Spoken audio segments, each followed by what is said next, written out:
ભાવનગરમાં શિક્ષણ સમિતિની મીટિંગમાં થઈ બોલાચાલી, કોંગ્રેસે કર્યા આકરા પ્રહાર।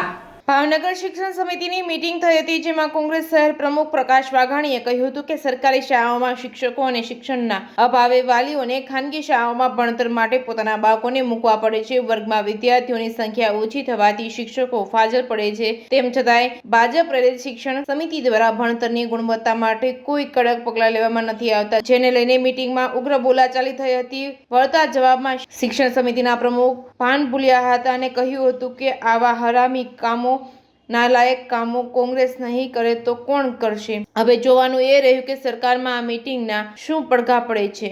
Reporting by Hiren Bhayani, Bhavnagar. ભાવનગરની આ સરકાર છે કોર્પોરેશનની સ્કૂલ, સરકારી સ્કૂલના બાળકો, પછી જિલ્લા પંચાયતના કે કોર્પોરેટ, એને હું એવું માનું ધીમે ધીમે બંધ કરવાની વાત છે અને ખાનગીને પ્રોત્સાહન આપવાની।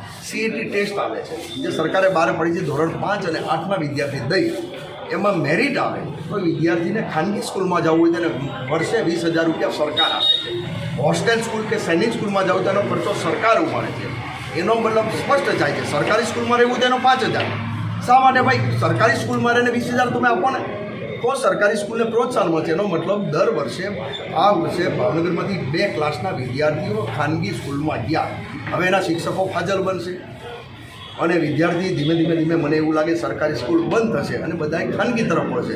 મતલબ આ સરકારનો ધ્યેય ફક્ત ખાનગી વિદ્યાર્થીને સ્કૂલમાં જવાના પ્રોત્સાહન માટે કરે છે અને સરકારી સ્કૂલ બંધ કરવાની વાત છે, પણ આ બધાને સમજણ પડતી નથી અને સમજણ પડે છે પણ ભારતીય જનતા પાર્ટીમાં ચૂપ રહેવાની આદત છે, એટલા કોઈ બોલી શકતા નથી અને ભવિષ્ય બહુ ખરાબ છે। 6, 5, 6 અને 7ના ફાજલ શિક્ષકો થઈ જશે, જે બધા આપણા વિદ્યાર્થી બિયાજા છે ખાનગીમાં। આ પરિસ્થિતિ છે ત્યારે એનો વિરોધ કર્યો તો આ લોકોને ગમતી વાત નથી અને એ વાહવા અને તાળી ઉપાડવા માંગે છે। શા માટે પણ તાળી ઉપાડો છો? મતલબ ખાનગી સ્કૂલને પ્રોત્સાહન આપવા માગે ને સરકારી સ્કૂલ બંધ કરવા માગે, એ નીતિ આ લોકોની છે, એનો વિરોધ પણ આપણે કરી શકીએ નહીં।